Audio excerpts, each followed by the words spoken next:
আজকে আমি বলবো আমাদের এম্বাসিগুলার কথা।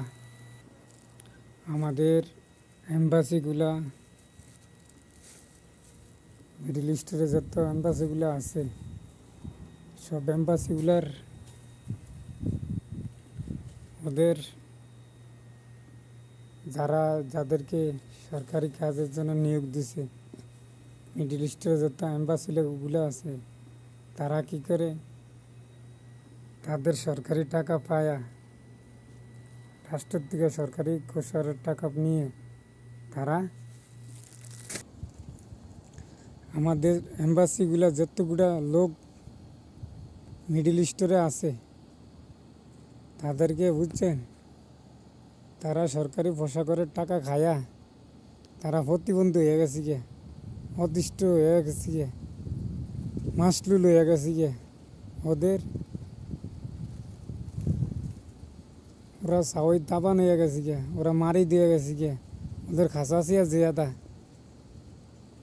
আইয়াশাই সকল আইয়াশাই মুশকিল জিয়াদা। তারা সরকারি টাকা খায়া খায়া প্রবাসীদেরকে কোনো সেবা দেয় না। তাদের কাছে গেলে তারা মানুষকে ঘুরায়, তারা আজকে আসেন কালকে আসেন এই অবস্থা করে।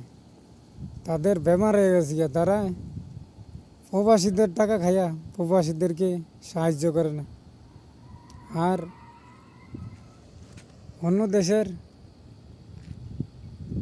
এম্বাসিগুলা, নেপাল, ভুটান, ইন্ডিয়ার কথা তো বাদ দিয়ে দিলাম, নেপাল, ভুটান, আর জিম্বাবু, উগান্ডার, এরা আঙ্গর থেকে কত পিছিয়ে, সব দিক দিয়ে পিছিয়ে, টাকার দিক দিয়ে পিছিয়ে।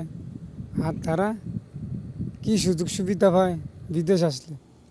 আর আমাদের এম্বাসিগুলা এরা ঘুমায় আর খায় আর সরকারি টাকা নেয়, আর তাদের ফ্যামিলি লিয়ে ঘুরে, বাচ্চা লিয়ে ঘুরে, আইয়াসি করে আর ঘুরে। বুঝছেন, গাড়ি সরকারি টাকা, সরকারি গাড়ি, সরকারি ফ্ল্যাট, সরকারি ভাতা, সব কিছু নিয়ে তারা প্রবাসীদেরকে কোনো সেবাই দেয় না।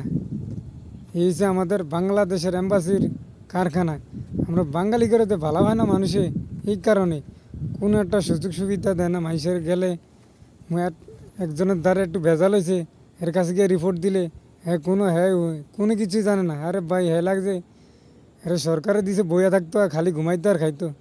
তাদেরকে ঘুমানো লিগে আর বনের লিগে ঘুমাইতো দিছে এম্বাসিগুলার। আলহামদুলিল্লাহ, ভালো থাকেন।